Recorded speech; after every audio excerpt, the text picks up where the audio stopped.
There are basically two reasons to tell a story. One, because it was so perfect it needs to be reiterated over and over. Or two, because it has the bones of a good story with elements worth fixing. When it comes to the multiple iterations of Cinderella, I think we could all agree that her story falls into the latter category. It's pretty clear it's not perfect. Certain elements are downright weird. So much so that some have completely written off Cinderella as a silly bedtime story that does nothing but teach little girls to turn to mice, magic, and men to fix their problem. So, is that why people have tried their hand at it for literally centuries? Why would we retell a bad story? Perhaps Cinderella has always been equipped with the character, the gumption, and the grace to rise from the ashes and take her rightful place as a unique and beautiful treasure. It's why when people ask me about the Maiden's method, I use Cinderella as an example, and it's through her pumpkins and glass slippers that we will see the depths of her character development find some solid ground. Today we're going to analyze Cinderella as a whole in order to frankly redeem her. Poor Cinderella has been tossed aside these days by those, I believe, who don't seem to think she is worthy of the ball that we have all thrown for her. When there are all these other stories that would just love to dance in the limelight, why do we keep giving Cinderella an invitation to the party? I'm telling you it's because hers is the story we all want to hear. Every single necessary ingredient exists for you to find out who she is and love her for it. And it saddens me to say that every taste you've had of her story up until now has measured the ingredients poorly. It's like we know what we want it to taste, so we amplify certain ingredients to the point of destroying the whole experiment. So let's take these pieces, magic and all, and measure them in the light of the Maiden's method. We all know that Cinderella has a hefty dose of sweetness, but I want to give you the chance to savor the strength of her character. And I'm going to do it by stealing ingredients from all those other attempts that have left so many with a bad taste in their mouths. It's hard to peg why so many girls' stories deem it necessary to kill off her parents. I imagine it has a lot to do with the propulsion of a story, but whereas the hero just leaves, the girl seems to stay while the world falls apart around her. It wasn't until the 2015 live-action Cinderella that anyone felt the need to fix this part of the story. It seems they're trying to be faithful to both the Perrault version and the animated version while still measuring out how much of each to use. Whereas in Perrault's, the father never actually dies, he's just a spineless man always away on business. In the live action, they show him as a caring father who dies on a business trip. Now, I imagine in the 1950 animated version, they saw fit to kill off the father because in the book, his absence makes him seem rather cruel. But that's the point, isn't it? What if we were to get all the horrid abuse that we see Cinderella endure throughout every other retelling and her father is still alive and just won't come home? For all of those who want to say, life's not a fairy tale, you can't rely on a man, understand that to emphasize the fairy tale trope of absentee fathers might speak to life a bit more than we think, and keeping those elements in the story might help our kids to know how to react to dangers when those who should be caretakers aren't.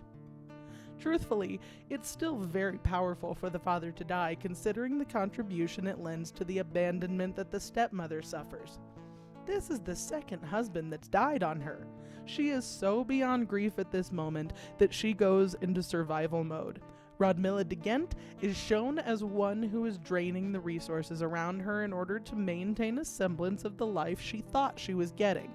This includes tapping into the resource that is her stepdaughter, Danielle, in this version. Secondly, the feminine threat often is what she is because she feels threatened by the maiden. In the first half of the Cinderella story, this is expressed through a jealousy that the woman feels against Cinderella's being more greatly loved by the father of the story. In the second half, any healing the stepmother might have found from that wound seeps into a transference of jealousy on behalf of her daughters. She knows that Cinderella is a detriment to her intentions, and whether that be to maintain a certain image or to garner marriage prospects, and maybe thereby gain a semblance of freedom. Now this leads me to address another major criticism of the Cinderella story. Why doesn't she just leave? Remember that at this point in the Maiden's method, we're coming up on the hidden away stage. All the girls have been abandoned by the same guy and they're all threatening each other inadvertently as much as deliberately. So to complete the blackening they're all experiencing, allow me to emphasize the historical setting that each telling works to maintain. All of these girls are stuck right where they are. No one's going out to get a job. The best they can do is maintain the estate. Some have scoffed at, again, every version, saying that a part of the reason Cinderella stays is to care for the house and the people in it. even if out of pleading benevolence we might use the words of the 57 Rodgers and Hammerstein's godmother to say, if you want to be a servant, go serve somewhere and be paid, we would actually be taking away from the virtuous, historically based, and well-considered reason that Cinderella gives. The fact is, you as the audience do not need to agree with a character's decision in order to accept it as part of a good story. Quite the opposite, in fact. It's a lot more fun to be shouting at the screen saying, "No, don't do that!" A storyteller dreams of the audience living vicariously and saying, "Well, if I were her, I would." You're supposed to care that much. Realize that the reason for the story isn't as important as the story. Was it stupid for Dorothy to run away because they were going to put down her dog? Yes, but we cut her some slack because we want her to get to Oz. And no one ever seems to have a problem with the fact that even when she's realized that there's no place like home, Toto's still on the chopping block. So we're going to ease up on why Cinderella is in the state that she's in. Can we not see that she's in an abusive home?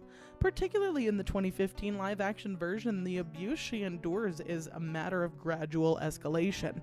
This is highly characteristic of abusive circumstances, and it's manipulated from Cinderella's character. She offers her room, and the stepmother trades her the attic. She cares for the house and the others, and soon becomes a servant. Like the slow passage of time, we can watch the sun set on her freedom and, well, humanity.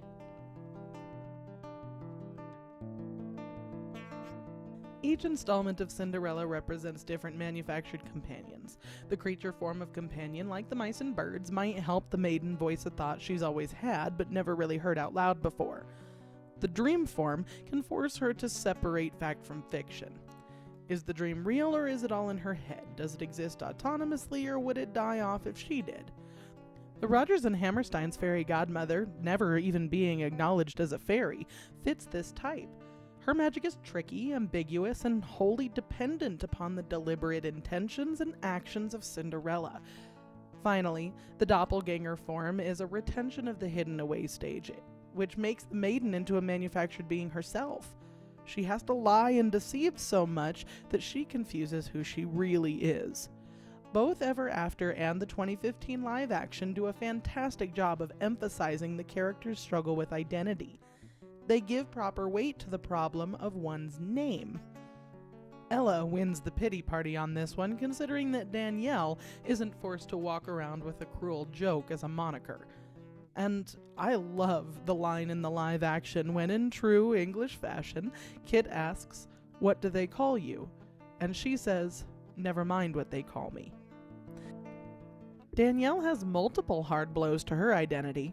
Still, she slowly stumbles into the glory of what other Cinderella tales get maybe 30 in-story minutes of: adoration from a prince.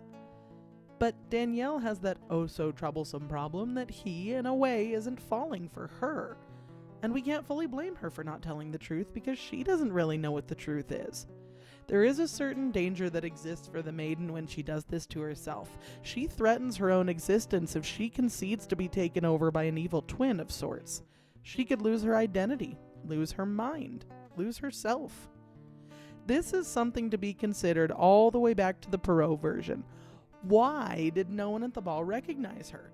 We could speculate, and I have some guesses, but the point is that when others don't know who she is, does she know who she is? Danielle and Ella are each given the opportunity to reveal themselves. When Ella arrives at the ball, Kit recognizes her immediately and even calls her Your Highness. Now, this happens when she still thinks he's an apprentice.